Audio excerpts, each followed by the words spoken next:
ನಮಸ್ಕಾರ ಬೆಂಗಳೂರು ಹೆಂಗಿದ್ದೀರಾ? ನಾನಂತೂ ತುಂಬ ಚೆನ್ನಾಗಿದ್ದೀನಿ, ನೀವು ಕೂಡ ತುಂಬ ಚೆನ್ನಾಗಿದ್ದೀರಾ ಅಂತ ಅನ್ಕೊತೀನಿ. ಒನ್ ಡೇಗೋಸ್ಕರ ನೀವೇನಾದರೂ ಟ್ರಿಪ್ ಪ್ಲ್ಯಾನ್ ಮಾಡ್ತಾ ಇದ್ದೀರಾ, ಟ್ರೆಕ್ಕಿಂಗ್ ಪ್ಲ್ಯಾನ್ ಮಾಡ್ತಾ ಇದ್ದೀರಾ ಬೆಂಗಳೂರಿಂದ ಅಂತ ಅಂದರೆ ಈ ವಿಡಿಯೋ ನಿಮಗೆ ಹೆಲ್ಪ್ ಆಗುತ್ತೆ ಅಂತ ತಿಳ್ಕೊಂಡು ವಿಡಿಯೋ ಮಾಡ್ತಾ ಇದ್ದೀನಿ.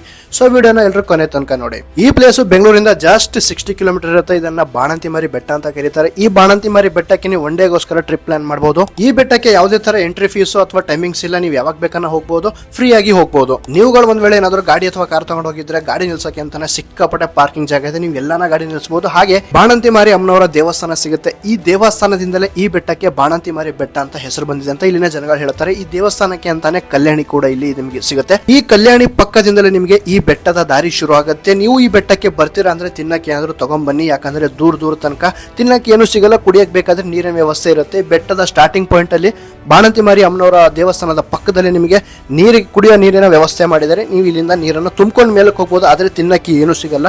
ಊರಿಂದ ಹೊರಗಡೆ ಈ ಬೆಟ್ಟ ಇರುವಂತದ್ದು. ಈ ಬೆಟ್ಟ ಹತ್ತಬೇಕು ಅಂದ್ರೆ ಸತತವಾಗಿ 1 ರಿಂದ 2 ಅವರ್ ಮಿನಿಮಮ್ ಬೇಕೇ ಬೇಕು. ಈ ಬೆಟ್ಟದಲ್ಲಿ ಆಂಜನೇಯ ಸ್ವಾಮಿ ದೇವಸ್ಥಾನ ಇದೆ. ಅದನ್ನ ಬಿಟ್ರೆ ಈ ಬೆಟ್ಟದ ವ್ಯೂ ಪಾಯಿಂಟ್ ನೋಡಕ್ಕೆ ಸಿಗುತ್ತೆ. ನೀವೊಂದ್ ವೇಳೆ ಇನ್ಸ್ಟಾಗ್ರಾಮರ್ ಅಥವಾ ಯೂಟ್ಯೂಬರ್ ಏನಾದ್ರು ವಿಡಿಯೋ ಮಾಡ್ತೀರಾ ಅಂದ್ರೆ ವಿಡಿಯೋ ಮಾಡೋದಕ್ಕೂ ಕೂಡ ಅದ್ಭುತವಾಗಿರುವಂತಹ ಈ ಬೆಟ್ಟ.